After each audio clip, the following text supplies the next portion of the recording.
யாருக்கு அப்பத்தாவுக்கு கடைசியா ஏதாவது கொடுத்தா அப்படின்னு கேட்கும்போது, நான் தான் தமிழ நேத்து அப்பத்தாவுக்கு பால் கொடுத்தேன். அந்த பாலை நான் கலக்கிக்கிட்டு இருக்கும் போது அங்க யாரோ கூப்பிட்ட மாதிரி இருந்துச்சு. அதனால நான் வெளியே போய் பார்த்தேன். ஆனா வந்து பார்க்கும்போது வெளியில யாருமே இல்ல. அப்புறம் வந்து அப்பத்தாவுக்கு பால் எடுத்து கொடுத்துட்டு போயிட்டேன் நானே. அப்பதான் மோகனாத்த அப்பத்தாவுக்கு மாத்திரை எடுத்து கொடுக்கலான்னு வரும்போது அவங்க மயங்கி கிடந்திருக்காங்க அப்படின்னு நடந்த விஷயத்தெல்லாம் மலர் சொல்லவும் இங்க தமிழுக்கு சந்தேகம் வருது. அப்புறம் ஈஸ்வரியும் பாக்குறாங்க. அப்புறம் தமிழ் வந்துட்டு சேது கிட்ட சொல்றாங்க, எங்க நான் உங்ககிட்ட கொஞ்சம் தனியா பேசணும் அப்படின்னு சொல்லும் போது, என்னடி இப்போ உனக்கு பேச்சு வண்டி கிடக்கு, எங்க அப்பத்தாவே இல்ல, நீ எதுக்கடி இப்போ வந்து தனியா கூப்பிட்டுக்கிட்டு இருக்க அப்படின்னு சேது சத்தமா பேசுறாரு. கொஞ்சம் ஒரு நிமிஷம் வாங்குங்க அப்படின்னு தமிழ் தனியா கூட்டிட்டு போறாங்க. அப்புறம் தமிழ் வந்துட்டு சேது கிட்ட காட்டுறாங்க, எங்க இங்க நம்ம அடுப்படி கிச்சன்ல இத பூச்சி மருந்து கிடைச்சிச்சு, இதை யாரோ அப்பத்தா குடிக்கிற பால்ல கலந்துருக்காங்க, அதனாலதான் இப்போ நம்ம அப்பத்தா நம்மளை விட்டு போயிட்டாங்க அப்படின்னு தமிழ் சொல்லவும் இதை கேட்டுட்டு சேது அதிர்ச்சி ஆகிறாரு. என்ன சொல்ற அப்படின்னு. ஆமாங்க, இது யார் செஞ்ச வேலைன்னு தெரியல, இது கிச்சன்ல தான் இருந்திருக்கு. அதுவும் கரெக்டா மடரக்கா நைட்டு அம்மாச்சிக்கு பால் கொடுக்கும் போது யாரோ வெளியே கூப்பிட்ட மாதிரி இருந்திருக்கு. அவங்க வெளியே போயிட்டு வர்றதுக்குள்ளதான் இந்த விஷயம் நடந்திருக்குங்க.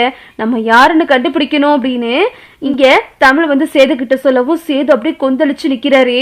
இப்ப நீங்க எதுவும் பேச வேணாம், அப்பத்தாவோட இறுதி சடங்கெல்லா முடிஞ்சதுக்கு அப்புறம் நம்ம எதா இருந்தாலும் பாத்துக்கிருவோம் அப்படின்னு தமிழ் சொல்லவும் இங்க சேதுவுக்கு கோவம் வந்துருது. இத வந்து இந்த ஈஸ்வரி கேட்டுருது. சேது வந்துட்டு அந்த பதட்டத்துல விஷ பாட்டில அங்கனக்குள்ளே வச்சுட்டு போயிடுறாரு. அப்புறம் வேகமா போயிட்டு ஈஸ்வரி வந்து அந்த விஷ பாட்டில எடுத்துட்டு அது அங்கிட்டு போய் தூக்கி போட்டுருது. அப்புறம் பார்த்தா அப்பத்தாவுக்கு இறுதி சடங்கெல்லாம் நடந்துகிட்டு இருக்கு.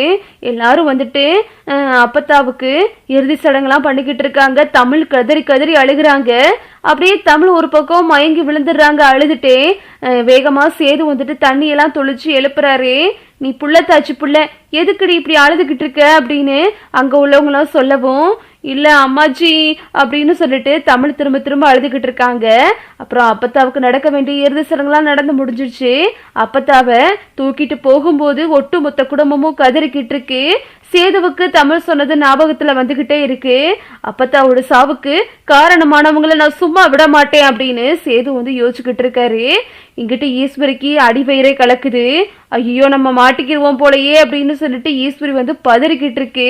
அப்புறம் பார்த்தா அப்பத்தாவோட இறுதி சடங்கெல்லாம் போய் ராஜாங்க எல்லாரும் போய் செஞ்சுட்டு வந்துடுறாங்க. வீட்டுக்கு வந்ததும் எல்லாரும் ஒவ்வொரு முனையில உட்கார்ந்து அழுது கதறிக்கிட்டு இருக்காங்க அப்பத்தாவை நினைச்சு. இங்க தமிழும் அழுதுகிட்டு இருக்காங்க. சேது வந்துட்டு வீட்டுக்கு போறாரு. நீ ஏன் அழுதுகிட்டே இருக்க, உடம்புக்கு ஏதாவது ஆயிர போகுது, வயிற்றுல புள்ளை வச்சிருக்க, சாப்பிட்டியா அப்படின்னு சேது கேக்குறாரு. இல்லைங்க அப்படின்னு சொன்னதும் சேது போய் தமிழுக்கு சாப்பாடு வாங்கி கொடுக்கறாரு. அப்புறம் தமிழ் சொல்றாங்க, இந்த விஷயத்த இப்ப பேச வேணாங்க, கொஞ்சம் ஒரு 2 நாள் போகட்டும், அப்போ நம்ம மாமா கிட்ட சொல்லி இத பத்தி யாருன்னு கண்டுபிடிப்போம் இந்த வேலையை செஞ்சது அப்படின்னு தமிழ் சொல்லவும் சேதுவும் சரின்னு சொல்லிடுறாரு.